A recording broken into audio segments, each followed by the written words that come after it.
한국 남자와 결혼을 반대했던 프랑스 상류층 부모가 몇 주 후 오히려 먼저 한국행을 제안하게 된 사연이 있습니다. 요리 때문에 가문의 수치라며 1년간 절연을 선언했던 프랑스 명문가 와인 사업가 아버지와 사교계 명사 어머니의 놀라운 변화 이야기를 들려드리겠습니다. 그깟 요리 때문에 가문을 망치려고 하느냐며 화상통화를 끊어버렸던 아버지였습니다. 딸의 한국행을 끝까지 반대했던 부모님은 건강이 악화되자 결국 딸에게 도움을 요청했고, 며느리가 한국에서 가져온 특별한 음식을 한 숟가락 맛본 순간 모든 것이 달라지기 시작했다고 합니다. 프랑스 땅을 밟은 한국 사위가 단 며칠 만에 보여준 효심은 상상도 못했던 수준이었다고 해요. 시간이 흐른 뒤에는 부모님 쪽에서 먼저 한국에 가서 사돈께 인사드리고 싶다는 깜짝 놀랄 제안을 해왔다고 합니다. 한국 요리를 미신이라고 여겼던 프랑스 부모의 마음을 완전히 바꿔놓은 것은 과연 무엇이었을까요? 이제 아멜리의 놀라운 경험담을 함께 만나보시죠. 안녕하세요. 저는 아멜리 샤를로트입니다. 지금은 30살이 되었지만 제 인생이 완전히 뒤바뀐 건 28살 때부터였어요. 저는 프랑스 리옹에서 태어나고 자랐습니다. 아버지 피에르 샤를로트는 프랑스 남부에서 가장 유명한 와인 사업가 중 한 분이셨고, 어머니 이사벨은 사교계에서 알아주는 명사였어요. 우리 집은 리옹 시내에서도 가장 고급스러운 지역에 위치한 18세기 고성이었습니다. 정원만 해도 축구장 2개 크기였고, 집 안에는 하인들이 15명이나 있었어요. 어릴 때부터 저는 모든 것을 풍족하게 누리며 자랐습니다. 사립학교 생마리에 다녔고, 승마와 피아노, 발레를 배웠어요. 부모님은 제가 파리 소르본 대학교 경영학과를 졸업하고 문화와 교양을 갖춘 귀족 남성과 결혼해서 가문의 명성을 이어가기를 원하셨습니다. 하지만 저에게는 하나의 비밀스러운 열정이 있었어요. 바로 요리였습니다. 그 시작은 15살 때였어요. 어머니가 파리 패션위크에 가신 사이 우연히 부엌에 들어갔다가 요리사 마담 디퐁이 코코뱅을 만드는 모습을 보게 되었습니다. 와인에 달고기를 졸이는 그 모습이 마치 예술작품을 만드는 것처럼 보였어요. 향긋한 타임 허브 냄새와 부르고뉴 와인이 보글보글 끓는 소리, 그리고 마담 디퐁의 정성스러운 손길이 저를 완전히 사로잡았습니다. 아가씨, 한번 해보실래요? 마담 디퐁이 온화한 미소를 지으며 말씀하셨어요. 그때부터 제 비밀스러운 요리 여행이 시작되었습니다. 부모님이 외출하신 틈틈이 부엌으로 내려가서 마담 디퐁에게 요리를 배웠어요. 처음에는 양파 써는 것부터 시작해서 점차 베샤멜 소스 만들기, 수플레 굽기까지 배웠습니다. 요리를 할 때만큼은 정말 자유로웠어요. 재료들이 제 손에서 새로운 맛으로 변해가는 그 순간들이 너무나 행복했습니다. 버터가 팬에서 지글지글 녹는 소리, 마늘의 고소한 향, 크림이 부드럽게 섞이는 감촉까지 모든 것이 제게는 마법 같았어요. 하지만 이 행복한 시간들은 오래가지 못했습니다. 20살 되던 해 가을, 드디어 들키고 말았어요. 그날은 아버지의 중요한 사업 파트너들이 집에 오시는 날이었습니다. 평소보다 일찍 돌아오신 아버지가 저를 부엌에서 발견하셨어요. 저는 마담 디퐁에게 배운 레시피로 부이아베스를 만들고 있었습니다. 싱싱한 새우와 홍합, 농어를 넣고 토마토와 사프란으로 우린 진한 국물이 정말 예술이었거든요. 아멜리, 지금 뭘 하고 있는 거냐? 아버지의 목소리가 부엌 전체를 울렸습니다. 아버지, 저는 그냥 요리라고? 우리 딸이 하인들이나 하는 일을 하고 있다는 말이냐? 아버지는 제가 정성스럽게 만든 부이아베스 그릇을 바닥에 내동댕이 치셨어요. 하얀 이탈리아산 대리석 바닥에 붉은 국물이 튀었고 제 마음도 그렇게 산산조각이 났습니다. 요리는 하인들이나 하는 일이다. 샤를로트 가문의 딸이 부엌에서 뭘 하고 있는 거냐? 그날 밤 저는 제 방에서 눈물을 흘리며 생각했어요. 왜 내가 좋아하는 일은 할 수 없는 걸까요? 다음 날부터 집안의 분위기는 완전히 달라졌습니다. 부엌 출입이 완전히 금지되었고 마담 디퐁과도 대화할 수 없게 되었어요. 아버지는 저에게 더욱 엄격한 일정을 짜주셨습니다. 아침 6시에 승마, 오전에는 불어와 라틴어 수업, 오후에는 사교 댄스, 저녁에는 와인 테이스팅 수업이었어요. 더 충격적인 일이 기다리고 있었습니다. 어느 날 제 방으로 돌아왔더니 제가 몰래 모아두었던 요리책들이 모두 사라져 있었어요. 그뿐만 아니라 제가 숨겨두었던 작은 전기포트, 미니 냉장고, 심지어 과일 깎는 작은 칼까지 모든 요리 도구들이 압수당했습니다.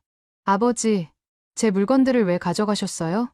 앞으로 그런 쓸데없는 생각은 하지 마라. 너에게는 더 중요한 일이 있다. 아버지는 냉정하게 말씀하셨어요. 그날 밤 저는 베개를 적실 만큼 울었습니다. 하지만 저는 포기할 수 없었어요. 몰래 친구 마리의 집에 가서 함께 요리를 했습니다. 간단한 오믈렛이라도 만들어 먹으며 요리의 꿈을 키웠어요. 대학교 시절에도 마찬가지였습니다. 소르본 대학교 경영학과 수업은 지루하기 그지없었지만 기숙사에서 친구들과 함께 간단한 크레페나 키시를 만들어 나눠 먹을 때만큼은 정말 행복했어요. 특히 제가 만든 초콜릿 무스를 친구들이 맛있다고 할 때면 가슴이 벅차올랐습니다. 아멜리, 너 정말 요리 재능이 있는 것 같아. 요리 학교에 가는 게 어때? 친구 클로에가 말했지만 저는 고개를 저을 수밖에 없었어요. 졸업 후에는 아버지 회사 샤를로트 와이너리에서 일하게 되었습니다. 마케팅 부서에서 와인 홍보 업무를 맡았지만 정말 재미없었어요. 매일 똑같은 일상의 반복이었습니다.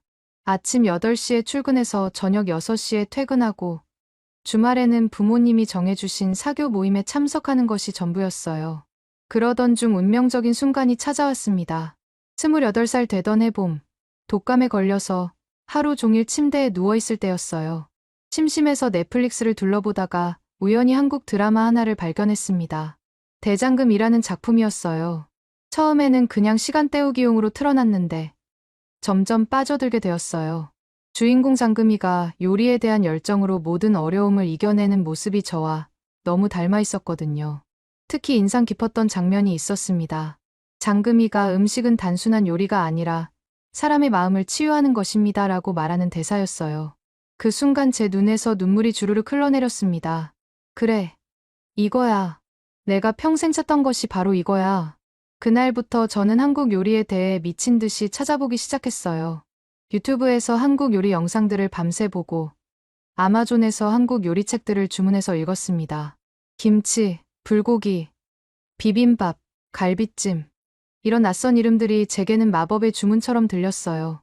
어느 토요일, 부모님이 칸느 영화제에 가신 틈에 저는 몰래 파리의 아시아 마트에 갔습니다. 베트남 구역을 지나 한국 식재료 코너에 도착했을 때의 그 설렘이란 고춧가루, 간장, 된장, 고추장.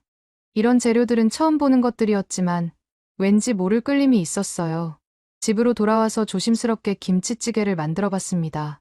유튜브 영상을 보면서 하나하나 따라했는데 정말 어려웠어요. 고춧가루 양을 잘못 넣어서 너무 매워서 혀가 얼얼했지만 그 맛은 정말 충격적이었습니다. 프랑스 요리와는 완전히 다른 깊고 복합적인 맛이었어요. 매콤하면서도 시원하고 감칠맛이 입안 가득 퍼지는 게 정말 신기했습니다. 김치의 아삭한 식감과 돼지고기의 고소함, 그리고 된장의 구수한 맛이 어우러져서 제가 지금까지 경험해본 것과는 완전히 다른 세계였어요. 이건 내가 평생 찾던 맛이야.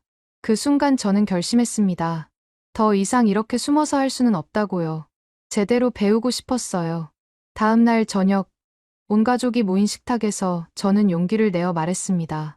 아버지, 어머니, 제가 하고 싶은 일이 있습니다. 뭔데? 아멜리. 어머니가 관심 있게 물으셨어요. 한국에 가서 요리를 배우고 싶어요. 그 순간 식탁이 완전히 조용해졌습니다. 아버지가 들고 계시던 와인 잔이 살짝 흔들렸어요. 어머니의 얼굴이 창백해지기 시작했습니다. 한국이라고? 요리라고? 아멜리, 정신이 나갔니? 아버지, 저는 정말 진지해요. 1년만 시간을 주세요. 제가 정말 원하는 게 뭔지 알아보고 싶습니다. 절대 안 된다. 우리 집안의 수치가 될 일은 허락할 수 없어. 너는 샤를로트 가문의 딸이야. 아버지의 목소리가 점점 커졌습니다. 어머니는 손수건으로 눈가를 닦기 시작하셨어요. 아멜리, 왜 하필 그런 먼 나라에 가려고 하는 거야? 프랑스에도 좋은 요리 학교들이 많잖아. 어머니, 한국 요리는 다릅니다. 단순히 맛있는 음식을 만드는 게 아니라 사람의 마음을 치유하는 거예요. 치유라고? 그런 허황된 소리를 어디서 들어온 거냐? 아버지가 테이블을 탁 치셨습니다. 그날 밤 저희는 정말 큰 싸움을 했어요. 아버지는 집안의 체면을 생각하라고 하셨고, 어머니는 왜 하필 아시아 같은 곳에 가려고 하느냐며 우셨습니다. 하지만 저는 포기할 수 없었습니다. 다음 날 바로 여행사에 가서 서울행 항공편을 예약했어요. 그리고 집에 돌아가서 짐을 쌌습니다. 출발 전날 밤, 아버지가 제 방으로 오셨어요. 아멜리, 정말 가겠다는 거냐? 네, 아버지. 그럼 이 집 문을 나서는 순간, 넌 더 이상 우리 딸이 아니다. 집안의 수치가 되느니 차라리 딸이 없는 게 낫겠어. 그 말씀이 정말 가슴 아팠지만, 저는 고개를 끄덕였습니다. 알겠습니다, 아버지. 다음 날 아침, 저는 캐리어 하나만 들고 집을 나섰어요. 뒤돌아보니 어머니가 2층 창문 너머로 저를 보고 계셨지만 손을 흔들어 주지는 않으셨습니다. 그 모습이 지금도 선명해요. 공항으로 가는 택시 안에서 눈물이 멈추지 않았어요. 28년 동안 살아온 모든 것을 뒤로하고 떠나는 기분이었거든요. 하지만 동시에 가슴 한구석에서는 설렘이 올라왔습니다. 드디어 제가 원하는 일을 할 수 있다는 기대감이었어요. 샤를 드골 공항에서 탑승 수속을 밟으며 생각했어요. 정말 이게 맞는 선택일까? 하지만 돌이킬 수는 없었습니다. 12시간의 긴 비행 끝에 인천공항에 도착했을 때의 그 감정을 지금도 잊을 수 없어요. 새로운 시작이었습니다. 서울에 도착한 첫날부터 저는 정말 많은 시행착오를 겪었어요. 인천공항에서 시내로 가는 길부터 막막했습니다. 한글을 읽을 수 없어서 지하철 노선도를 보고도 어디로 가야 할지 몰랐거든요. 다행히 공항 직원분이 영어로 도움을 주셔서 겨우 명동까지 갈 수 있었습니다. 명동에 도착해서 첫 번째로 한 일은 숙소를 찾는 것이었어요. 미리 예약해둔 게스트하우스를 찾느라 캐리어를 끌고 좁은 골목길을 헤맸습니다. 프랑스와는 완전히 다른 도시 풍경이었어요. 높은 빌딩들 사이사이로 보이는 작은 상점들, 그리고 거리 곳곳에서 풍겨오는 음식 냄새들이 저를 압도했습니다. 게스트하우스에 짐을 풀고 나서 저는 바로 한식당을 찾아 나섰어요. 명동 거리를 걸으면서 보니 정말 많은 한식당들이 있더라고요. 불고기집, 냉면집, 김치찌개집, 어디서부터 시작해야 할지 막막했습니다. 첫 번째로 들어간 곳은 관광객들이 많이 가는 것 같은 큰 한식당이었어요. 메뉴판을 봐도 한글로만 되어 있어서 하나도 알아볼 수 없었습니다. 서버분께 영어로 물어봤지만 의사소통이 잘 안 되더라고요. 결국 옆 테이블 손님이 먹고 있는 음식을 가리키며 같은 거 주세요라고 몸짓으로 표현했어요. 나온 음식은 된장찌개였습니다. 첫 숟가락을 떠먹는 순간 정말 놀랐어요. 된장의 구수하고 깊은 맛이 입안에 퍼지면서 지금까지 경험해보지 못한 감칠맛이 느껴졌거든요. 하지만 너무 짠맛이 강해서 처음에는 적응하기 어려웠습니다. 그렇게 첫 주가 지나갔어요. 매일 다른 한식당을 돌아다니며 이것저것 시도해봤습니다. 김치찌개, 불고기, 갈비탕, 비빔밥. 하나씩 맛볼 때마다 새로운 세계가 열리는 기분이었어요. 특히 김치의 아삭한 식감과 시원한 맛은 정말 신기했습니다. 하지만 혼자서 모든 걸 해결하기에는 한계가 있었어요. 언어 장벽 때문에 요리 방법을 물어볼 수도 없었고, 재료에 대한 정보도 얻기 어려웠습니다. 정말 답답했어요. 그런데 운명적인 만남은 정말 예상치 못한 순간에 찾아왔습니다. 서울에 온 지 일주일째 되던 날이었어요. 명동에서 조금 떨어진 곳에 있는 작은 전통 한식당을 발견했습니다. 간판도 소박하고 외관도 화려하지 않았지만 왠지 모르게 끌리는 느낌이 있었어요. 유리창 너머로 보이는 내부는 따뜻하고 정겨운 분위기였습니다. 문을 열고 들어서자 구수한 된장 냄새와 함께 뭔가 집 같은 편안함이 느껴졌어요. 손님은 많지 않았지만 모두 현지인들인 것 같았습니다. 저 혼자만 외국인이었죠. 자리에 앉아서 메뉴를 보는데 역시나 한글뿐이었어요. 그런데 이상하게 이 식당에서는 포기하고 싶지 않았습니다. 뭔가 특별한 것이 있을 것 같은 예감이 들었거든요. 서버분께 영어로 물어봤지만 역시 의사소통이 어려웠어요. 그러다가 주방에서 나온 분이 저를 도와주셨습니다. 30대 초반 정도로 보이는 남자분이었는데 영어를 조금 하실 수 있었어요. 외국에서 오셨나요? 그분이 다소 어색한 영어로 물었습니다. 네, 프랑스에서 왔어요. 한국 음식을 배우러 왔습니다. 그분의 눈이 반짝였어요. 정말요? 한국 음식을 배우러 오셨다고요? 네, 요리를 정말 좋아해서요. 특히 한국 음식에 관심이 많아요. 그분이 미소를 지으며 말씀하셨어요. 그럼 제가 추천하는 음식 드셔보세요. 우리 어머니가 직접 만드신 특별한 요리가 있거든요. 그렇게 나온 음식이 바로 잡채와 불고기, 그리고 집에서 담근 김치였습니다. 첫 입을 맛보는 순간 정말 충격이었어요. 지금까지 먹어본 한국 음식과는 차원이 달랐습니다. 불고기는 달콤하면서도 깊은 맛이 있었고, 잡채는 쫄깃한 면발과 함께 각종 야채들의 조화가 완벽했어요. 하지만 가장 놀라운 건 김치였습니다. 다른 곳에서 먹어본 김치와는 완전히 달랐어요. 아삭하면서도 부드럽고, 매콤하면서도 깊은 감칠맛이 있었습니다. 한 젓가락 먹고 또 한 젓가락, 계속 손이 갔어요. 그런데 갑자기 눈물이 나기 시작했습니다. 왜 눈물이 나는지 저도 모르겠더라고요. 음식을 먹으면서 우는 건 처음이었어요. 괜찮으세요? 그 남자분이 걱정스럽게 물었습니다. 너무 맛있어서요. 이런 맛은 처음이에요. 정말 감동적입니다. 그분이 활짝 웃으며 말씀하셨어요. 제 이름은 김준호입니다. 이 식당을 운영하고 있어요. 저는 아멜리예요. 정말 감사합니다. 그날부터 준호 씨와 저는 자주 대화를 나누게 되었어요. 제가 프랑스에서 온 이유, 한국 요리에 대한 열정, 가족과의 갈등까지 모든 이야기를 들어주셨습니다. 준호 씨도 자신의 이야기를 해주셨어요. 어릴 때부터 어머니의 요리를 보며 자랐고, 대학 졸업 후 이 식당을 이어받게 되었다고 하더라고요. 한국 음식은 단순히 배고픔을 채우는 게 아니에요. 가족의 사랑, 정성, 마음이 모두 들어가는 거죠. 준호 씨의 말이 마음 깊이 와닿았습니다. 그 후로 저는 거의 매일 그 식당에 갔어요. 준호 씨는 시간이 날 때마다 저에게 한국 음식에 대해 설명해 주셨습니다. 이 재료는 몸에 어떤 효능이 있는지, 왜 이렇게 조리하는지, 계절마다 어떤 음식을 먹는지까지 정말 많은 것을 알려주셨어요. 어느 날은 준호 씨가 저를 서울 곳곳의 맛집으로 안내해 주셨습니다.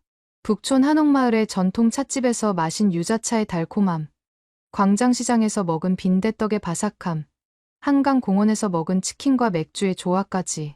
매 순간이 새로운 발견이었어요. 특히 인상 깊었던 건 할머니가 운영하시는 작은 국수집이었습니다. 준호 씨가 정말 특별한 곳이라며 데려간 곳이었는데, 겉보기에는 정말 평범한 동네 식당이었어요. 하지만 그곳에서 먹은 잔치국수는 지금도 잊을 수 없습니다. 이 국수는 할머니가 50년 동안 같은 방식으로 만드신 거예요. 비법은 육수인데, 하루 종일 우린 진짜 사골 육수를 써요. 준호 씨가 설명해 주셨어요. 한 젓가락 먹어보니 정말 깊고 진한 맛이었습니다. 단순해 보이지만 그 안에 오랜 시간과 정성이 담긴 걸 느낄 수 있었어요. 그렇게 한 달 정도가 지났을 때 준호 씨가 저에게 제안했습니다. 아멜리 씨, 정말 한국 요리를 제대로 배우고 싶으시다면 제 어머니를 만나보세요. 어머니는 정말 대단한 분이세요. 어머니요? 네. 어머니는 한국 전통 요리의 전문가세요. 특히 약선 요리 분야에서는 정말 유명한 분이거든요. 약선 요리라는 말을 처음 들었을 때는 무슨 뜻인지 몰랐어요. 준호 씨가 설명해 주니 음식으로 몸을 치유하는 전통 요리법이라고 하더라고요. 정말 그런 게 가능한가요? 물론이죠. 한국에서는 예로부터 약식동원이라고 해서 음식과 약이 근본은 같다고 생각해왔어요. 어머니는 그런 전통 지식을 가지고 계신 분이세요. 그 말을 듣는 순간 정말 궁금해졌어요. 대장금에서 봤던 그런 요리가 정말 존재한다는 얘기잖아요. 꼭 만나 뵙고 싶어요. 그럼 이번 주말에 저희 집에 초대할게요. 어머니도 아멜리 씨 이야기를 많이 들으셨거든요. 그 주말을 기다리는 동안 정말 설렜습니다. 드디어 진짜 한국 전통 요리를 배울 수 있는 기회가 온 거잖아요. 토요일 오후, 준호 씨와 함께 그의 집에 갔습니다. 강남구에 있는 아파트였는데 현관문을 열자마자 구수한 냄새가 코를 찔렀어요.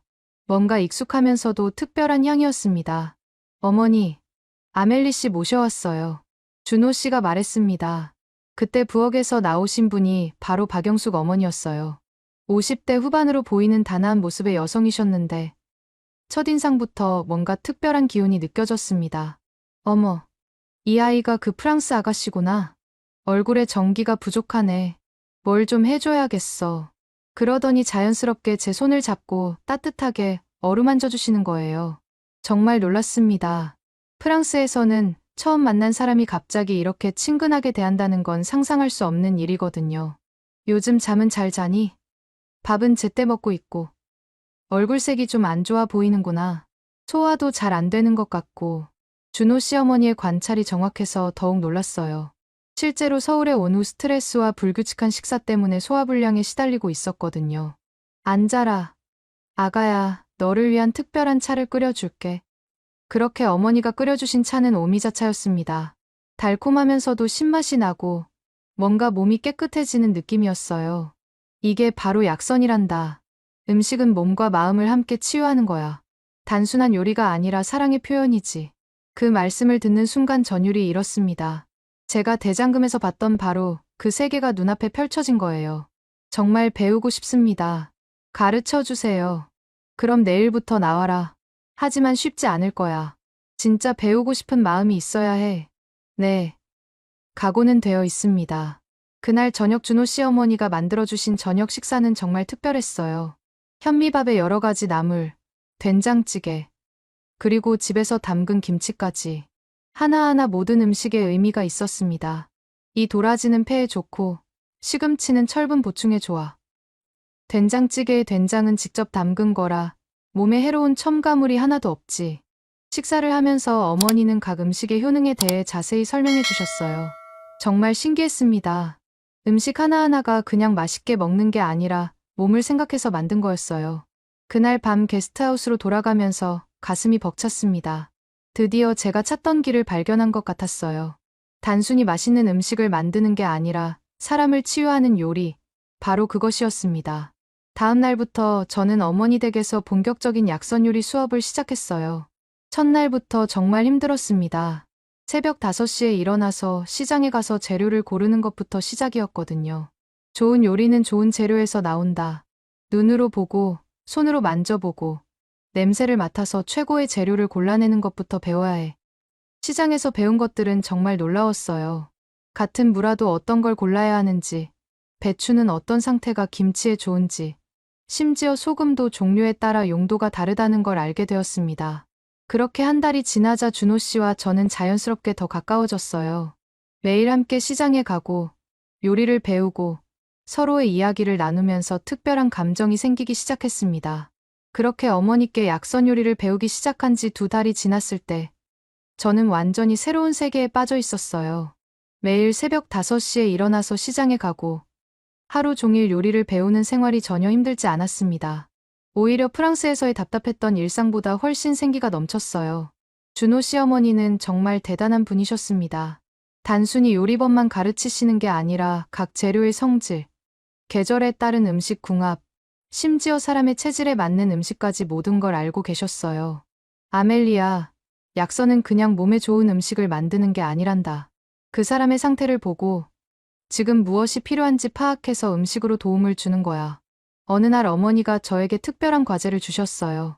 삼계탕을 완벽하게 끓여보라는 것이었습니다. 삼계탕은 단순해 보이지만 정말 어려운 요리야. 달걀 상태부터 시작해서 인삼, 대추, 마늘 하나하나의 비율이 완벽해야 해. 그리고 무엇보다 정성이 들어가야 하지. 처음 시도했을 때는 정말 실패작이었어요. 닭고기는 퍽퍽하고 국물은 기름기만 둥둥 떠 있었습니다. 어머니는 실망하지 않으시고 차근차근 문제점을 짚어주셨어요. 불 조절이 잘못됐구나. 삼계탕은 처음에는 센 불로 끓이다가 거품을 걷어내고 나서는 약한 불로 천천히 우려내야 해. 그래야 깔끔한 국물이 나와. 2번째 시도도 실패. 3번째도 실패. 일주일 동안 계속 삼계탕만 끓였어요. 그런데 신기하게도 포기하고 싶다는 생각이 들지 않았습니다. 오히려 더 완벽하게 만들고 싶은 마음이 커졌어요. 10번째 시도 끝에 드디어 어머니께서 고개를 끄덕이셨습니다. 이제 좀 됐구나. 하지만 아직 부족해. 진짜 삼계탕은 먹는 사람의 마음까지 따뜻하게 해줘야 해. 그때 저는 깨달았어요. 기술적인 완성도도 중요하지만 정말 중요한 건 음식에 담는 마음이라는 거요. 그런데 가장 놀라운 건 어머니의 반응이었어요. 이제 진짜 우리 며느리가 될 자격이 있구나.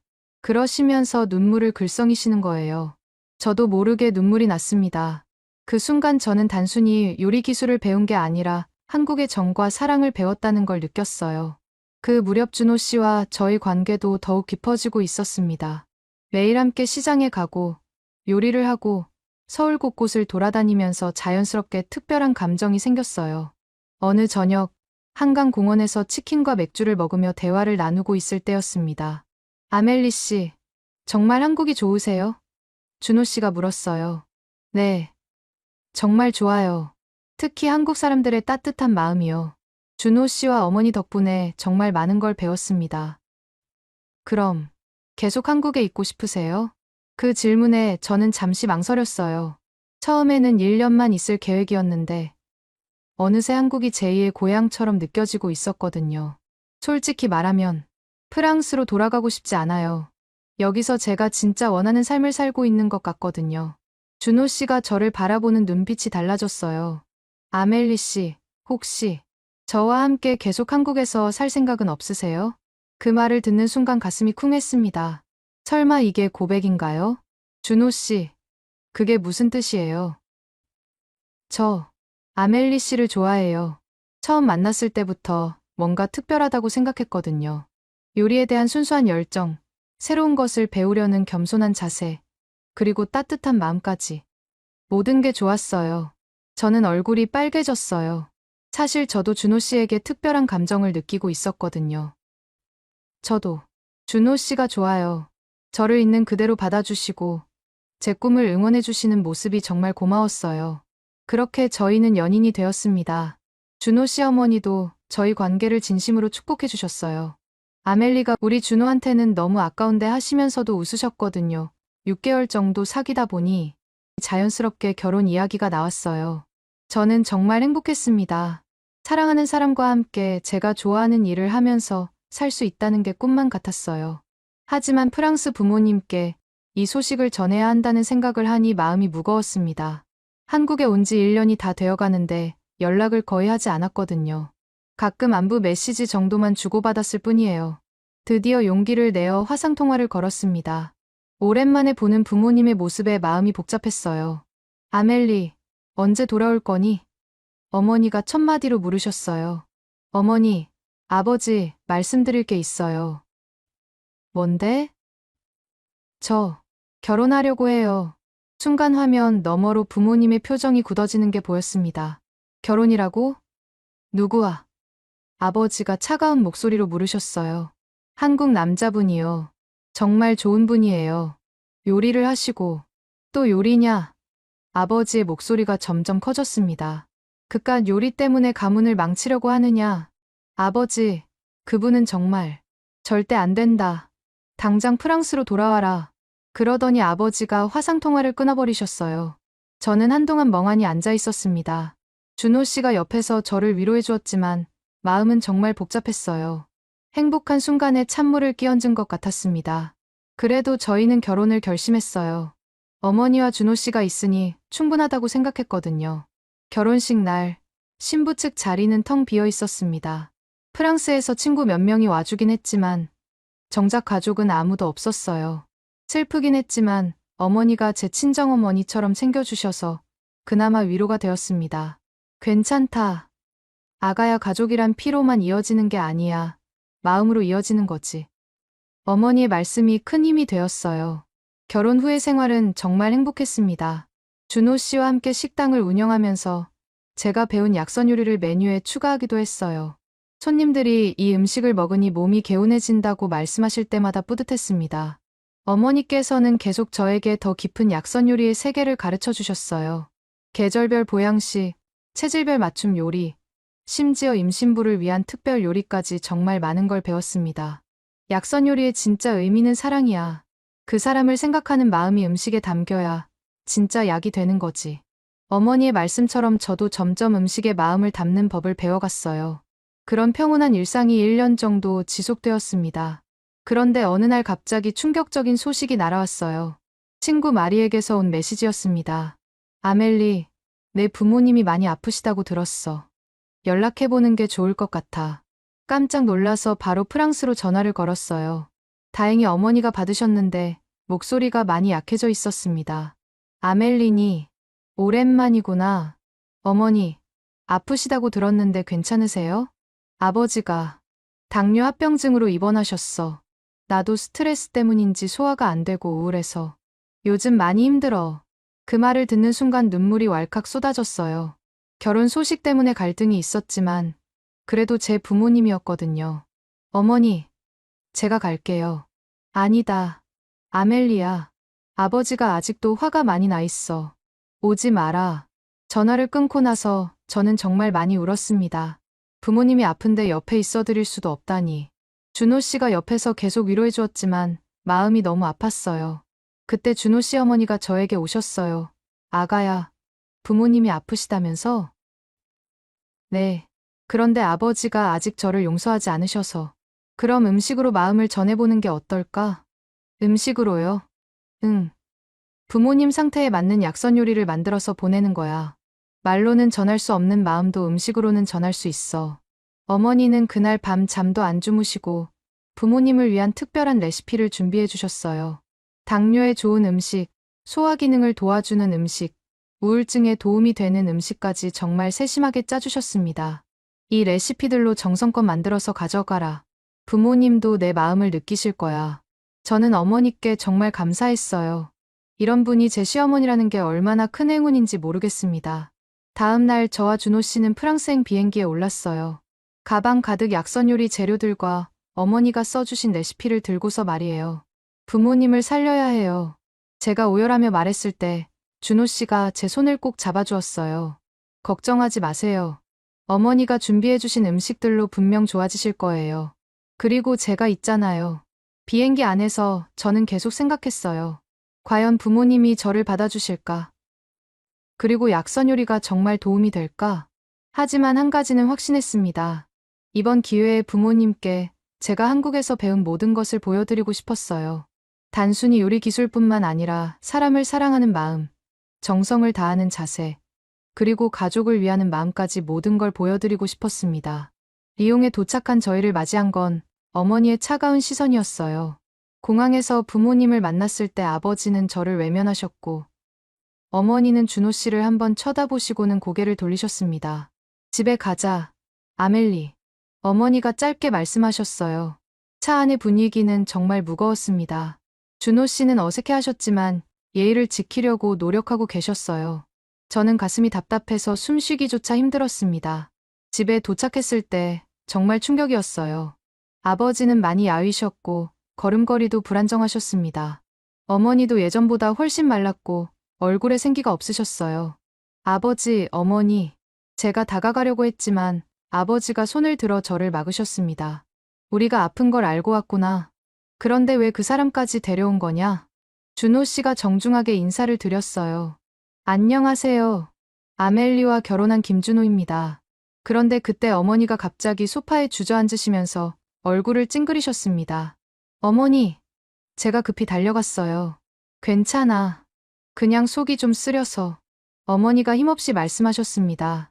저는 시어머니가 준비해주신 특별한 재료들을 꺼냈어요. 한국에서 가져온 산약이라는 마 가루와 연근 가루, 그리고 여러 가지 한약재들이었습니다. 어머니, 이걸로 특별한 죽을 끓여드릴게요. 시어머님이 어머니 증상에 맞춰서 특별히 준비해주신 거예요.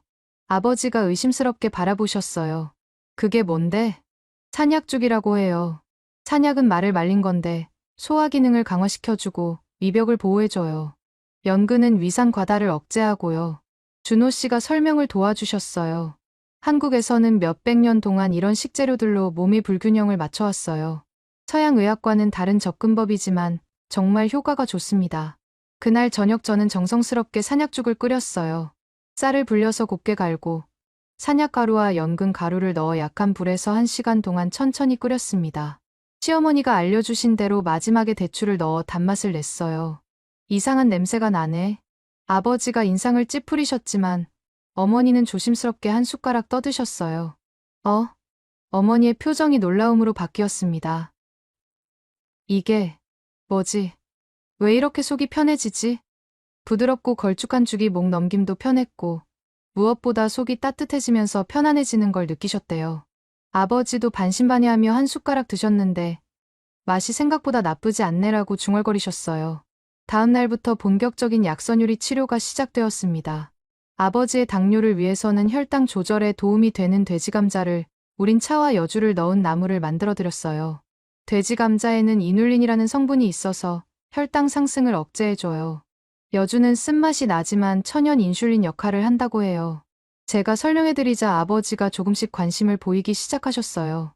사흘째 되는 날, 어머니를 위해 특별한 차를 준비했습니다. 시어머니가 우울한 기분을 달래주고 소화를 도와준다며 알려주신 오미자차였어요. 오미자는 5가지 맛이 난다고 해서 오미자예요. 신맛, 단맛, 쓴맛, 매운맛. 짠맛이 모두 들어있어서 몸의 균형을 맞춰준대요. 오미자를 하룻밤 우린 빨간 차를 드신 어머니는 신기하게 마음이 차분해진다고 말씀하셨어요. 일주일이 지나자 눈에 띄는 변화가 나타났습니다. 아버지의 아침 혈당 수치가 조금씩 안정되기 시작했고, 어머니는 밤에 잠을 잘 주무시게 되었어요. 하지만 더 큰 변화는 준호 씨의 정성이었습니다. 매일 아버지의 혈당을 체크해드리고, 당뇨 환자에게 좋다는 발 마사지를 정성스럽게 해드렸어요. 준호 씨, 왜 이렇게까지 하세요? 제가 물었을 때 준호 씨는 당연하다는 듯이 대답하셨어요. 한국에서는 당연한 일이에요. 부모님은 우리 인생의 뿌리니까요. 아멜리의 부모님이면 제 부모님이나 마찬가지죠. 그 말을 들은 아버지의 표정이 묘하게 변하는 걸 봤어요. 2주째에는 더욱 복잡한 약선 요리에 도전했습니다. 아버지의 기력 회복을 위해 당귀 삼계탕을 끓였어요.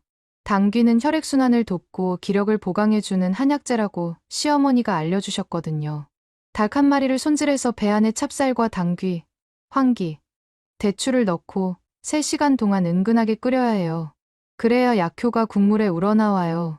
요리하는 내내 집 안에는 구수하고 향긋한 냄새가 가득했어요. 부모님도 이상하게 식욕이 돈다고 말씀하셨습니다. 이 국물은 뭔가 특별해. 아버지가 드시면서 놀라워하셨어요. 몸이 따뜻해지면서 힘이 나는 것 같아. 어머니도 병원에서 먹던 죽보다 훨씬 맛있고 든든하다며 그릇을 비우셨어요. 가장 감동적이었던 순간은 준호 씨가 아버지를 부축해드리는 모습이었어요. 어느 날 아버지가 화장실에서 나오시다가 어지러워하실 때 준호 씨가 재빠르게 달려가서 부축해드렸거든요. 괜찮으세요?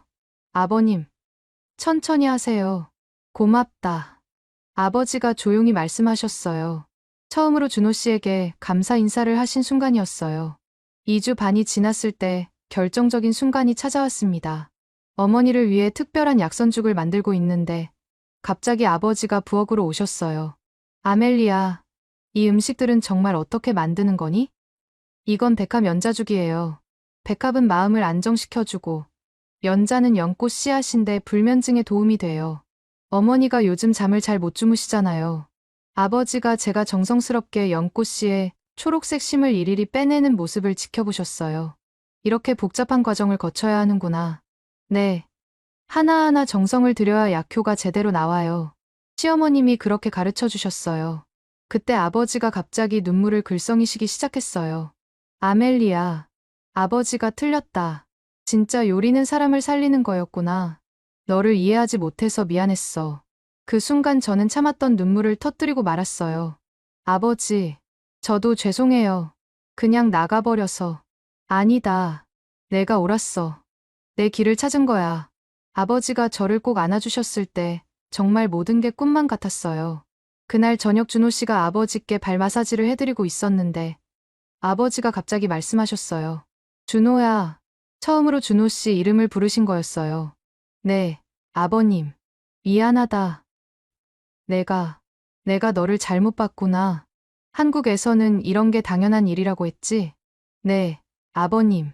부모님은 우리에게 생명을 주신 분들이니까요. 3주째가 되자 부모님은 완전히 다른 분들이 되셨어요. 아버지의 혈당은 거의 정상 수치로 돌아왔고, 어머니는 몇 달 만에 처음으로 깊은 잠을 주무시게 되었어요. 이 모든 게 그 음식들 덕분이야. 어머니가 감탄하셨어요.